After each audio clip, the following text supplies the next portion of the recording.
There is nothing wrong with your internet. Do not attempt to adjust your settings. We are controlling the podcast.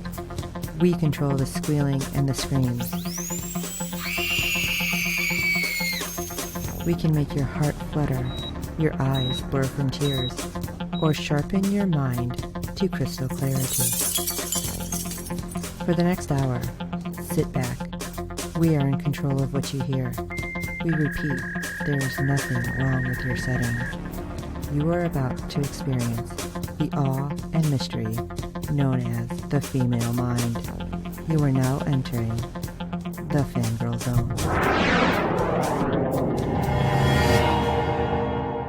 Welcome to SyFy Talk on the Fangirl Zone, a podcast where we discuss shows that used to be on the SyFy channel. I'm Steve. And I'm Sean Fangirl S, and tonight we'll be discussing episode 8 of season 4 of The Expanse. Okay, so there was a lot of moments in this one where I was like, what the hell? And yeah, I was cringing, which we'll get to, but oh god, I cringed a lot. Yeah. We'll talk about it in a minute. I know. Let's just jump in. All right. Episode 8, The One-Eyed Man. Avasalara faces fallout for the UN military mission. Ashford and Drummer make big decisions about their future within the OPA. A spreading illness on Illis takes a toll on Amos. Alex and Naomi attempt to rescue the Barb. Oh We got everybody in this episode. And there was a lot of moments where it felt like this episode went a lot longer than like the hour. Oh, absolutely. Because it was so emotional, I guess. Yep. Okay, absolutely. So let's just jump into one character where I definitely teared up. Yes. We open with Avasalara forlornly preparing for her busy day. We can see the unbearable weight of the failed UN mission weighing heavily on her. Oh, howdy. Yeah. Oh my god.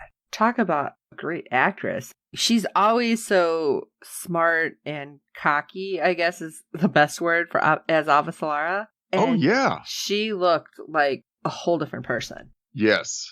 Beaten down. Yes. Especially after she watches a clip of Fred Johnson blatantly condemning the actions of the Earth military for slaughtering innocent Belters. And then one of her military officers comes in and gives her his resignation. And when he talks to him about, you don't have to fall on your sword, this is not your fault. And then... bam, yeah. Oh, he was not in support of her decision. And it was her actions that ended the lives of honest soldiers. But wasn't he the one in there that was telling her, we can do this? Yeah, he gave her the options. Now, of course, he said that the best plan was to just nuke it and be done with it. But I just he gave her the other option. Yeah. And he didn't agree with it, but he went because she's the boss. He had to go through with it. I get it. It's just something else. I'm like so frustrated with this because if you're going to say, we can do this, and if you in your freaking soul know that this is going to go pear-shaped really fast, you need to say, right. But the chances are almost 100, we're going to lose soldiers. Right. You need to lay it all out. And I don't feel like he said any of that in that meeting. No, he did not give her the details of that part of the plan whatsoever. He just offered it up as, yeah, we could do an extraction. Right. Not saying anything about costing military lives or it going bad or anything. Right. So, yeah, part of it is definitely his fault. Now, later on, we see Avasalara attending the memorial for the fallen soldiers on the Pazuzu. And Arjun is present, as is her opponent, Nancy Gao. And what is with that smug look on her face? You are not there. I know. That is not the time. I'm just saying. Yeah. Now, what do you think she would have done under that circumstance? Oh, please. She would have melted under the pressure. Right. There's no doubt in my mind that she could not have made the same decision or any decision whatsoever. Nope, I don't don't think she has any experience at all making the tough decisions. Now, initially, Avasarala commences her speech via teleprompter, but her words feel disingenuous. And they were. They were political speech. So she ditches the teleprompter and opts for a more genuine approach. And this is when I started crying. Yes, because she tells the crowd a tale of her own son's death by Belter Hands. And he was also a military officer. And when he passed, she merely wanted to know who did it and why. Who she could blame. Right. And that's when she pinpoints herself as the perpetrator, the inadvertent murderer of these soldiers, because it was her decision to try it the way they did. Oh my God. That And was painful hearing her say that. Yes. So you can blame me. Yes. And I think at this point they kind of pan to Nancy Gao. Right. And she looked genuinely surprised. She's like, Oh, absolutely shocked. yeah, like, oh crap. This is not what I expected from her. No, she was all prepared to jump on Avasarala for making such a cold speech. Yeah. And then turns into this, and she has absolutely nothing she can say but good things, because the journalists jump all over her after the speech, and she just has to say it was a poignant speech. Yeah, and then all of a sudden when they ask her, and what do you feel about, the footage from Illis? And she was like, what? It's like, Yeah. well, there's something that's going to surprise her. And being the political opponent who's like, we should go there because everybody should have a chance. Yeah, okay. And you're going to hand everybody a puppy, and here's your personal rainbow on top of it. But then you get to see this happen. Right. And now what? Yeah. So, of course, after realizing that Avasarala has leaked footage of the catastrophe on Illis, Arjun confronts his wife only to find that she's played everyone like a violin. I was surprised. Oh, yeah. She played that so well. But I was still surprised that she's the one who leaked the footage. Right. And though the pain dredged up from losing her son was genuine, using it to gain the upper hand and emphasize her convictions of the dangers of colonizing these ring worlds is now a new low for her, and Arjun all but shouts the respect he's lost for her as he storms out. I'm wondering what this means for them. Yeah, this was a total shock to Arjun, and to think that she actually used her son to gain a political advantage Right. when men died. Yeah, this might I don't cause think they're some coming major back from this. problems. Yeah. Yeah, I don't think so either. So, yeah, we kind of saw another side of Avasarala that we hadn't seen before. Not to this level. Yeah, we kind of knew she would take advantage of political opportunities when she could, but did she cross a line here? I think so. I'm really I think so too.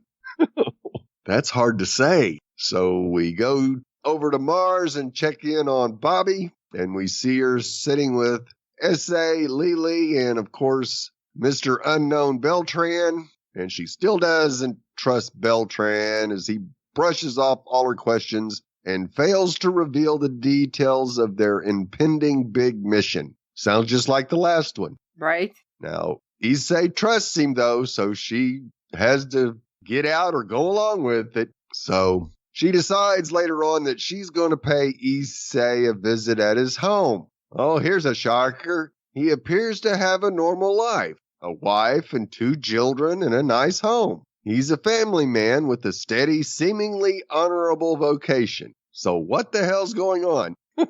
Right. So Issei tells her he plans to win big money from their upcoming mission, enough to move his family to a new planet within the ring once that blockade is lifted. Really now? I feel that, okay, I get everything he has said, Right? but on the other hand, with him talking about this particular mission and them knowing nothing, that Bobby is like completely right. You don't know what's happening. This feels like a setup. Right. And Issei tells her that Mars is not the Mars it once was, as the planet's top scientists are departing for uncharted pastures. Nobody will be left to run things. And sure enough, later on, Bobby runs into her nephew, and she would like to buy him a beer and have a talk, but he's heading to orientation as he's gotten a job on the terraforming project. I thought this So kid at was least in high school. Right. This at least gives some more credence to Christina's feedback on the last episode that yes, Mars is actually still trying to terraform the planet. It was just curious that a lot of the military weren't involved in it, but okay. And Bobby congratulates him and they agree to catch up later.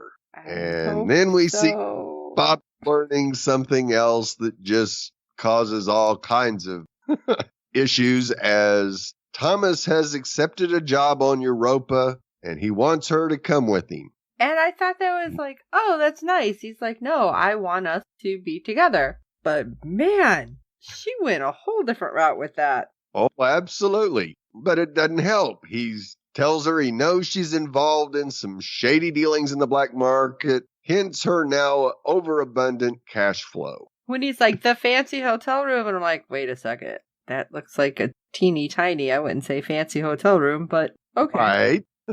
And of course, Bobby fires back that she doesn't need anyone saving her. She can save herself. And Thomas leaves in a huff and hopes to see her when he returns in 10 months. I'm thinking not. I'm feeling like because they put such an emphasis on this stuff, that whatever's being stolen has something to do with that crew that he's going to be on. Could very well be. Yeah, watch it be a bomb that ends up blowing up the ship that's going to Europa. Don't know. I don't want to think about that. I'm not speculating. Never mind. No. So let's go check in on the Medina station. And guess who pays them a visit? Good old Fred Johnson in the flesh. For a second, I didn't think that was him. Right. I was just like, wait a second. Is He that didn't him? look like he was moving real well there coming in. It was like, what the hell? But Drummer gives him a piece of her mind. In the form of a punch. Yeah. And of course, Ashford is there to witness it. Great. Now, he supports Drummer when Johnson chastises her for voting to keep Marco alive. But you know what? I loved that Ashford was like, you weren't there. You don't know. She did the right thing. Even though he had basically said the same thing. No. Right. But once he talked to her, he understood her thinking and came to agree with her, which Johnson really doesn't give Drummer a chance to explain the situation. And so Drummer says, I'm out of here. I was really thinking, okay, heat of the moment, that even Johnson's not going to be like, okay, fine. But I don't know. It didn't feel like it. Even towards the end of this episode, I'm like, wait a minute. Is she really, like, done? Yeah. I don't like this. No, she needs to have some power. Now, later on, Ashford finds Drummer alone in deep contemplation. And he tells her that Johnson tried to give him her position, but no, he decides he's going to embark on a sojourn to take Marcos out once and for all. Yeah, I think he's kind of super ticked with Marco now, for real. Yes, and he's in dire need of a capable XO. And of course, Drummer is more than capable, and she considers his offer. But later on, she pays him a visit aboard the Tynan with a bottle of liquor and bad news as she won't be joining him on Operation Kill Marco Inaros. What is she going to do? I was really hoping she's like, no, I'm not leaving my station. But we didn't get that. No, she vows to stay out of politics, although she's not sure of her next move. Which one? Ashford's, sorry. Yes, Ashford is slightly disappointed, but very understanding of her choice, and he urges her to keep the bottle for when he returns victorious. And we hope that he will return victorious. Yeah, we do need to get Marcos out of the picture. Oh, yeah. Otherwise, this is not going to end well for anybody. I do want to say that Drummer pointed out that they figured out really fast that Johnson was the one who basically leaked the information to the UNN. And he's the one who's ultimately at fault. But he did this so that everyone's pointing the finger at them. And I love it, Drummer, when she says, you know, you're no better than them. starting problems where there shouldn't be any. And he's Right. like, oh, Marco sent the whole place to blow. How did you know that? Yeah. So I feel like there's a lot more, all from that one sentence that he said. So is he playing both sides? Actually, at this point, there's more than just two sides, I feel like. Yeah.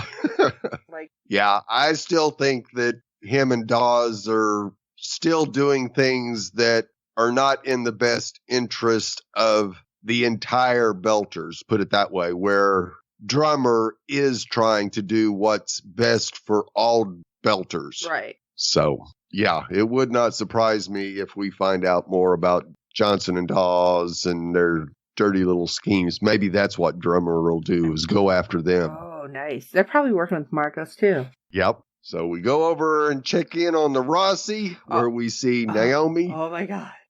Alex, and Lucia attempting to haul the barb onward and upward. I was so tense for this whole section of show. Like, I think my shoulders were up to my ears because I was like, oh, God. I just felt like this is not going to work. Something's going to happen. Something's going to happen. Right. And as bad as the episode has gone so far, you'd think the rest of it's going to be a disaster, too. Yeah, I think I may have even been holding my breath at one point. Please work. And we get to see Alex fly a drone over to the barb and grab the cable and bring it over to the Rossi. And Naomi and Lucia get it all tightened up, and they're ready to give it a go. Now, of course, the comment from the barb captain, Felicia, was, sure glad you hate your parents. Oh, my God. It's like, dude, come on. There's got to be a better way to say that. And then, well, when was it him or the daughter? I'm blanking. Which one said, oh, we don't have that extra slack. We're actually a little short. I was like, oh, crap. Oh, no. I'm like, don't set this up for something bad, please. Right. But Alex starts slowly pulling the barb into a higher orbit. And from where we leave him, it does look like it was successful. And I was able to breathe. Yes. Now, on Illis, things are just a little bit tougher. When I get all tense again. Yes. Yes. Everyone is now blind, including Amos, Okoye, and Mercury. Didn't care much about Mercury, but okay. No. Holden is now the camp babysitter for both the Earth faction and the Belter settlement. It was really tough watching this because I had like a flashback to that movie. I think it was actually called Blindness. I'll have to double check that. Right. Or Hysterical Blindness. Blindness. It's a 2008 movie with Julianne Moore where everybody suddenly went blind and she was the only one who could see. And it was kind of the same thing where she's like taking care of everybody. Right. And then watching this and how strained Holden looked. Right. Yeah, he looked a whole lot older in this episode. Like, I have to do this. I have to do this. And then you have Mercury being the general asshole that he is. Yeah, save me, not them. No. Stressed out, and I totally felt Holden. I felt like punching Mercury, but I felt Holden completely in this episode. Oh, yeah. He says when they leave, they all leave together. No one is left behind. Now, of course, later on, Holden noticed that Amos has wandered off. And sure enough, he's probably headed to the pool that's infested with the slugs. Oh, my God. And usually when that happens, they never come back. Thankfully, Holden catches Amos before he reaches the pool. Oh, my God. But when he gets there, like, Amos just turns and starts swinging. Now, Holden had the black light, and just Amos's face looked so weird. Like, I thought something else had happened. Yes. Like that somehow the stuff was changing him even more because he was just so terrifying looking. Yes. This is probably the very first time that we've ever seen Amos just completely freaked out. Yes. And it hurt my heart just watching him. Yes. Holden kind of like almost wrestles him down and he's holding onto him and he's telling him, I need you. It's like, you can't do this. It's like, oh my God. There was more tears, but mostly it was just like, oh my God, Amos, don't give up. Come on. Yes. And it gets even worse Oh, God, because in a moment of naked honesty, Amos shares the truth with Chandra about his childhood, the nightmares he would have as a kid only to open his eyes to the darkness, and the nightmare of reality that soon followed. Oh my God, that was so painful. Yes. But I mean, the one thing that I was kind of holding on to with this was the fact that she was there with him and she wasn't over there dealing with Murtry. Like, she came to him. Yes. Now, Okoye continues to conduct tests on Holden to figure out why he's immune to the eye infection. But of course, since she's blind herself, Holden must conduct all the tests on himself and read the results to her. Oh my God. And of course, we have to have the needle in the eye. Okay. So, depending on what podcast you've listened to with us, I've had to have a shot in the eye, and I know I've talked about it. So, when he's having to do this himself to put the needle in the eye, I was texting Steve. And I'm like, oh my God. Yes. Oh my God, no. Like, I was cringing so hard because it is so uncomfortable having the shot in the eye. And watching this, I think I closed my eyes too. I'm like, I can't. No, it's too much. Yes. And he's like looking at it, and I know special effects. I get that part, but oh my God, it was too much. Yeah. And Okoye going, but not too far. Right. Don't go too deep. Oh, thanks. Appreciate that. Yeah. Now, of course, once she hears the results, she tells him that he might want to seek out a physician when all of this is over because he has precancerous cells in his eye. He's like, oh, and I know. Yeah, because of my immense exposure to radiation on Eros and the cancer-killing drugs he's currently on. And Okoye goes, say what? Right, because Okoye puts her hand out like she's almost going to pat his shoulder, and he's like, thanks. She's like, no, I don't want to hold your hand. It's like, wait a second. You have this thing that's kicking out those cancer-killing drugs? Yeah, I do. Ding, ding, ding, ding. Yeah. It's like you've seen the light bulb go on over her head. Yes. It took Holden a minute, but he's like, oh. So Okoye gets to work on utilizing Holden's medications to craft a cure. Meanwhile, Holden decides to take a gander at his outside surroundings, and he climbs out of the machine and notices the flood waters have started to receive enough to get the hello out of there. But is it really enough to set up camp again or to even be able to get off the planet? I wasn't thinking so. And, okay, maybe it's just me, but was this the first time we were able to see all the other structures? Because I don't remember seeing the other. No. Okay, I don't remember seeing them before. No, I think last episode we saw the other structures up. Okay. So Okoye finishes up the cure with Holden's cancer-killing medication, and they start administering it to the populace. Now, everyone is slowly but surely regaining their eyesight, including Amos, which was definitely good to see. Yeah, because then we see Murtry on his radio to see if the light shuttle has been prepared with the proximity detonator. Now, is he gonna blow everybody up? You darn right he is. Why? Or at least that's the plan. Why are you trying to do that when you already know the one burned up trying to come into the atmosphere? Right. I just feel like that might be a really dumb move on your part anyway. Yeah, that means you might get left behind. Right? That's your only shuttle left, so you might want to think about that twice. That's what I'm thinking. And we see Holden returning from topside and is blindsided by the reappearance of Proto Miller. That looked really who seems weird. To be in extreme pain. Yes. Which kind of falls right into my theory about the planet being in self-defense mode. I have a feeling that basically Miller is being held by the machines and being tortured. Oh. For information. Interesting. So this is going to be really interesting with just 2 episodes left to try to figure out how to resolve all these things without getting yourself blown up by Mercury. I don't know. I feel like there's a whole lot more. And I mean, granted, it's not like, okay, you have 2 more episodes to wrap up a whole series. No, yeah. But still, it's like... This storyline, do we really want to end the season on a gigantic cliffhanger that we've got to worry about for another year? I hope not, but we are. Okay. Come on, we are. That's how they do it to us. Yes. Now, once again, our friend Fred from the Netherlands has provided us some feedback, so let's take a listen. Hello, Steve and Sean.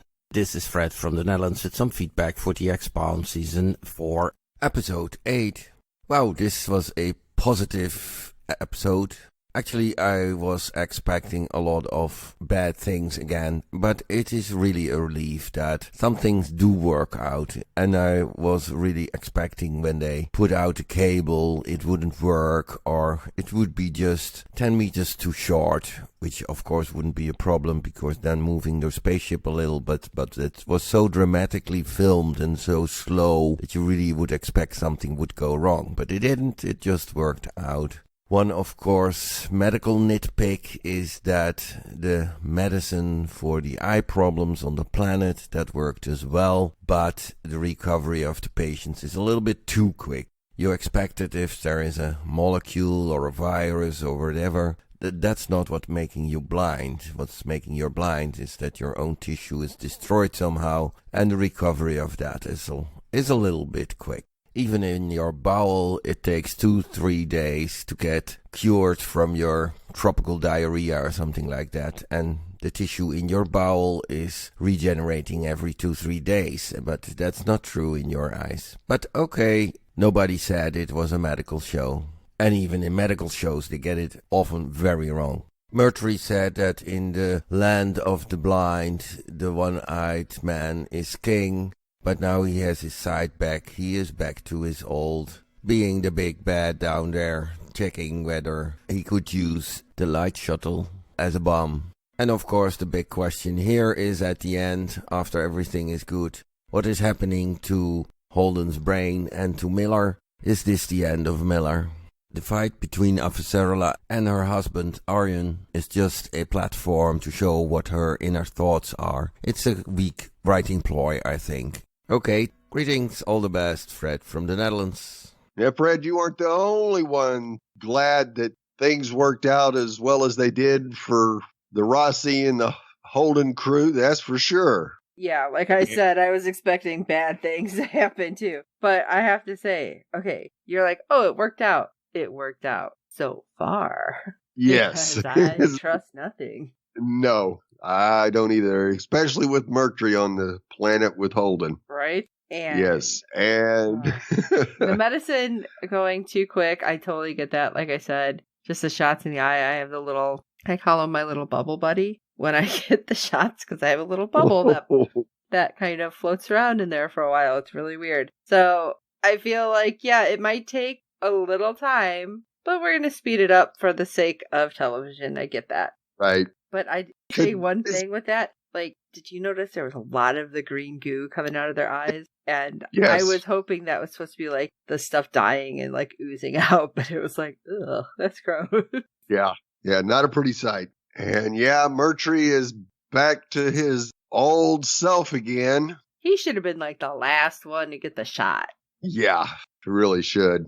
Just feel like you need to be a little humble. Yeah. Now, could this possibly be the end of Miller? It's possible because it wasn't looking good for Miller. No. I'm hoping not, and I think my theory is hopefully going to pan out. Now, I don't know as far as how to resolve it. I really kind of think that somehow Holden's going to have to go back to that one machine that he blew up and figure out how to fix it. Interesting. So, yeah, that would appease the machinery, shall we say. So you don't think if he gets off planet, it'll make a difference? No. Oh, okay. I really don't. Even if they all get off the planet, I don't think that will allow them to escape. They've got to do something to prove that they aren't trying to destroy everything. Gotcha. And yeah, the argument that Avasarala and her husband had, It was rough. it was very rough, but I hate to say that it's really a weak plot writing ploy because, like we said earlier in the podcast, this is something that we really haven't seen from Avasarala before. And I think Arjun was just as taken aback as we were that she would actually go to that level. So I didn't have any major issues with it. I probably would have been surprised if Arjun didn't throw a conniption and really chew her up one side and down the other for what she did. You leak the video and then you use your son to gain favor with the voting public. Not so cool there, Avasarala. But once again, Fred, we really appreciate your feedback and are looking forward to hearing your thoughts on the last 2 episodes of the season. Yes, Fred, we can't wait. Hey, Steve, we got more feedback. Awesome. Yes, from Christina from Ohio. So here we go. I love me some Queen Christian, but I can't help but think that at this point, the election is no longer about her being right, but truly, as Arjun pointed out, about her winning. It's one thing to use the loss of your son in a political move. Sure, it's done all the time, but to not think to talk to your husband first, because he too might actually be feeling grief over it as well. A heads up would have been nice and polite, Christian. I don't like the recast of Arjun, like, at all, but I feel as if he's not wrong to be miffed, and with how his wife is choosing to retain her throne. Now, quick note from me. Did she mean Arjun was actually physically recast or his character? I'm thinking she's meaning his character, right? Because it's the same guy. Wasn't it? Not sure. No, Christina, you got me questioning. Yes. Okay, let me jump back into her letter to us. Considering she spent her entire career saving the world without it, one does need to ponder her motivations, and considering Nancy, someone we should in all honesty be applauding, considering she came up on basic and made a success of herself. Skipping the line didn't get her to the place she is now per episode 5. She didn't take that line jump without making penance. Christian has done nothing but belittle her audacity for daring to go against her, and that is what her husband is really a fan of. And neither am I, though I do adore her. Drummer punching Fred. Classic. Yes, it was.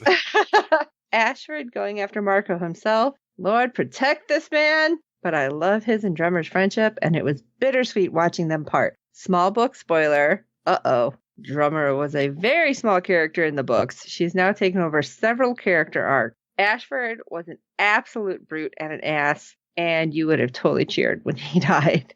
Who knew cancer would come in handy? LOL. Yeah. Well, get it in recording next time, and oh my god, I would love to be part of your final podcast. I have no idea how one goes about that, but I am down. That's awesome. We hope you can be part of it, and it's not that hard. Otherwise, we wouldn't have made it as far as we have, but you know. Right. And to clarify the point on Arjun, in the first couple of seasons, the actor was Brian George, and now it's Michael Benyaer. So it is a different actor. Gosh. Okay, I was so invested with everything going on, I did not notice that. Right. And wow, I feel horrible. Yes. I totally agree with you, though, with what Christian is doing. It's very, it's just so slimy. Like, I'm not expecting her to do some of this. Right. It's very disappointing to see her turn down that road. Yeah. I think we all feel Drummer punching Fred was amazing. Yes. And it's good to know, though, that Drummer is really a collective of characters from the book. So that means she can go like a whole bunch of different ways, depending on how long they decide to go with the series. Right. And I'm not sure. I think we all have gotten to like Ashford, and we're not going to cheer when he dies. Probably not at this point, no. Right. Because, yeah, he's kind of endeared himself to everybody. Yep. Well, and yes, cancer would come in handy. That's probably the only time anybody is ever saying that. But it sure did. Yes. Well, Christina, thank you for your feedback, and we will definitely get in touch with you to give you the details on how you can join us for the finale. Thank you, Christina. All right. So, you know how Fred feels. You know how Christina feels. You know how we feel. We want to know how you feel. Shoot us an email at sci-fi talk@fangirlzone.com or go over to www.fangirlzone.com, check out the contacts page, and you can contact us any of those ways. Please, while you're on the interwebs, if you can rate and review us on iTunes and every other platform you find us on, because good ratings and reviews help other fans of the show find us. Tell your friends about the show because they can binge watch 4 seasons now and get where you are. And oh my gosh, you guys can all read the books before me and tell me how great they are and how much I'm missing by not reading them yet. We, of course, hope you're enjoying the podcast. For this episode of Sci-Fi Talk, I am Sean Fangirl S. And I'm Steve. Something good finally came out of being on Arrows. And until next time.